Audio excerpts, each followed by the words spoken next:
네, 거리로 나간 추다르크 추미애 대표인데요. 어제 있었던 14시간 장면을 저희가 영상으로 준비해봤습니다. 함께 보시겠습니다. 제1당 대표로서 청와대에 긴급 회담을 요청했습니다. 잘못된 결정을 규정하고 저희 명백히 반대합니다. 회담은 철회하는 것이 좋겠다라는 또 의견을 주셨고, 제1야당의 대표로서 민심을 정확하게 전달하는 사람이 필요하다, 그런 차원인 것이죠.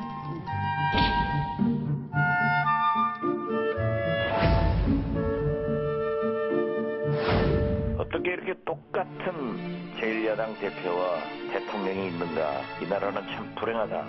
추미애 대표로서는 중간에 한 사람을 두고 며칠간 추진한 것으로 그렇게 알고 있습니다. 추미애의 최순실이죠. 박수원 국장. 네. 그럼 이제 궁금한 게 좀 답을 좀 듣고 싶은 상황이 있는데 왜 제안했고 왜 걷어들였는지 그 설명이 좀 될 수 있는 상황으로 알려져 있습니까? 그러니까 추미애 대표로서는 상당히 뭔가 큰 꿈이 있는 네. 나름대로의 어떤 이 상황에서 박근혜 대통령이 지금 궁지에 몰린 상황에서 본인이 담판을 해서 네. 박근혜 대통령으로 하여금 완전한 항복을 받아내는 네. 승장이 되고 싶었던 거죠. 네. 그래서 완전히 이선 후퇴하고 어떤 체계적인 앞으로의 퇴진 스케줄을 받아내는 네. 이런 형태로 해서 본인이 하나의 그 이른바 명예혁명의 하나의 정점을 찍고 싶었던 이런 욕심이 앞섰던 것이다. 이런 것이 당내의 많은 분석이고, 거기에는 앞으로 서울시장 거쳐서 그 이후의 단계의 큰 꿈까지가 있는데, 이것이 박 대통령이 불통이라고 하지만 본인의 과거의 스타일도 보면 네. 이렇게 당내의 뜻을 모으는 어떤 이런 과정이 생략된 채 돌출, 이러한 행동을 많이 해서 결국은 이를 그르쳤다. 네. 이런 비판이 많습니다. 이제 욕심이 앞서다 보니까 이제 저런 이게 성급한 결정을 내렸다라는 비판이 있는데요. 박지원 국민의당 비대위원장이 얘기하고 있는, 그러면 추미애의 최순실은 누구냐? 그것에 대해서는 뭐 여러 해석이 있습니다만, 네. 아무래도 더불어민주당 대표가 된 이후에 추미애 대표가 가장 먼저 스스로 잘했다고 하는 일이 이 과거 민주당과의 그 합당이었거든요. 그런데 그 민주당의 당대표를 맡고 있었던 사람이 김민석 전 의원입니다. 그래서 혹시라도 이 추미애 대표에게 이런 그 대통령과의 영수회담을 제안한 사람이 이 김민석 전 의원 아니냐, 이런 관측이 나오고 있습니다. 하지만 그 추 대표 측도 그렇고 김민석 전 의원도 그렇고 이 김민석 전 의원이 내 조언 때문에 뭐 영수회담을 제안했다, 이렇게는 밝히고 있지 않습니다.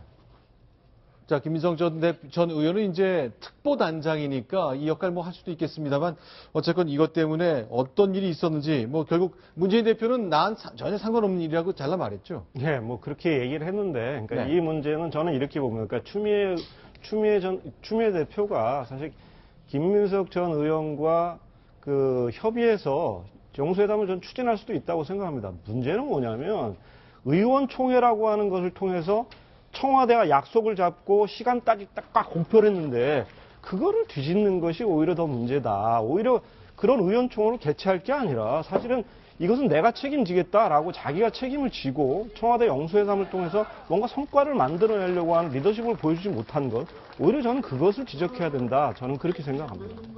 자, 이제 추미애 대표가 글쎄요, 뭐 그동안 이제 돌아다니는 얘기로는 이제 서울시장을 꿈꾼다는 지적도 있었고, 아마 그런 앞으로의 플랜하고도 좀 관련이 있는 건지 모르겠습니다. 일단 문재인 전 대표는 자신과는 전혀 상관이 없다고 얘기했는데요. 그 내용 잠시 확인하겠습니다. 추미애 대표가 이 단독 영수회담을 제안하면서 뭐 사전에 논의는 없었고요. 저와 논의할 일이라고 생각하지 않습니다. 추미애 대표가 사과를 했죠. 오늘 저에게도 사과 전화를 해왔습니다만. 문재인 전 대표도 추미애 대표한테 사과 전화를 받았군요. 네. 그러니까 이제 어떻게 보면 뭐 그 실질적인 이제 대주주로서 대접을 받고 있는 건데요. 그러니까 네. 저것도 정상적인 것은 아닙니다. 그러니까 더불어민주당이 만약에 추미애 대표의 리더십이 이번 영수회담 그 좌절로 훼손이 되면서 지금 정치권 전체가 그 리더십 공백 상태에 빠졌습니다. 대통령 네. 리더십도 그렇죠. 그다음에 여당인 새누리당 그렇죠. 제1야당인 그 더불어민주당의 추미애 대표까지도 저렇게 리더십에 손상이 오면서 도대체 이 리더십 공백을 어떻게 수습해 나갈 거냐. 이거에 대해서 많은 국민들이 좀 불안해하고 불편해하고 있거든요. 이것에 대해서 빨리 정치 지도자들이 해법을 좀 제시해야 될 때가 아닌가 하는 생각이 듭니다. 그렇게 발생하는 리더십의 공백, 이거를 시민단체가 채우는 흐름이 좀 있어 보이네요. 한소석 국장님. 야 3당과 시민단체가 뭔가 연대해서 회의를 만든다고요? 네, 근데 그것이 국정 안정을 위한 협의체가 될 수 있겠습니까? 네. 지금 사실상 대통령 기능 정지 상태죠. 네. 총리 이하 내각 관련해서 사실 교체하려고 하는 게 표류가 지금 중단돼가지고 지금 정부 자체가 지금 마비 상태예요. 지금 구조조정 문제도 제대로 안 되고 있죠. 경제, 민생 지금 다 위기입니다.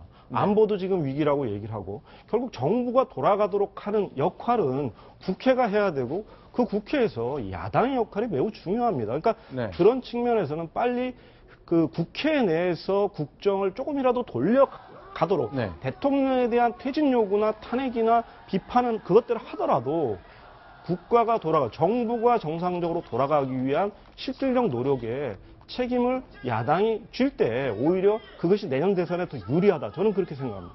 네. 자, 글쎄 이제 시민단체와 손잡는 야 3당. 그러니까 현재로서는 정부와 청와대를 상대로 뭔가를 얘기할 상황은 아니라고 판단하는 거겠군요. 그렇습니다. 지금은 야당이 이 판을 더 키우고 더 네. 끌고 가는 것이 정치적으로 유리하다고 판단하고 있는 것 같은데 지금 우리 한호석 국장님 말씀하셨듯이 이럴 때일수록 국정의 공백을 막기 위해서 야당이 어떤 합리적 대안을 내놓고 책임을 지는가라고 하는 부분도 국민이 유심히 지켜보고 있는 시점이다 이런 생각이 듭니다. 자, 대통령 국정에서 손 떼라 이런 판넬을 들고 있는 이재명 성남시장 모습 보입니다. 어쨌건 대통령은 검찰 수사가 남아 있고요. 부장차장 이제 정리하는 차원에서 이 판을 좀 어떻게 전망해야 될 것 같습니까? 일단 그 리더십 공백을 빨리 메꾸려면은요. 새누리당의 경우에는 이 지금 비상혁신기구가 만들어지지 않았습니까? 네. 이정현 대표의 결단을 촉구하든 아니면 결단하지 않는다면 새로운 어떤 틀을 만드는 작업이 필요할 것 같고요. 또 대통령의 경우에도 지금 퇴진을 요구를 하고 있지만 그 퇴진은 대통령의 결단 없이는 안 되는 거 아닙니까? 네. 그러니까 퇴진으로 계속 요구를 할 것인지 아니면 헌법에 정해져 있는 이 탄핵 절차를 밟아갈 것인지 그것에 대해서 야 3당이 합의를 하고 협의를 해서 결정을 내려서 국민들에게 이런 프로세스로 앞으로 국정 공백을 수습해 나갈 것이다. 이런 이제 비전을 제시하는 것이 지금 필요한 시점이 아닌가 하는 생각이 듭니다. 자, 이번 주에 대통령에 대한 수사가 이루어지면 이번 주말을 고비로 뭔가 큰 가닥이 잡힐 거로 예상했습니다만 일단 청와대는 한 일주일 정도 수사를 미뤘으면 할 생각 저희가 소개해드렸죠. 전체적인 정부 가닥도 좀 더 늦게 윤곽이 잡힐 것 같습니다.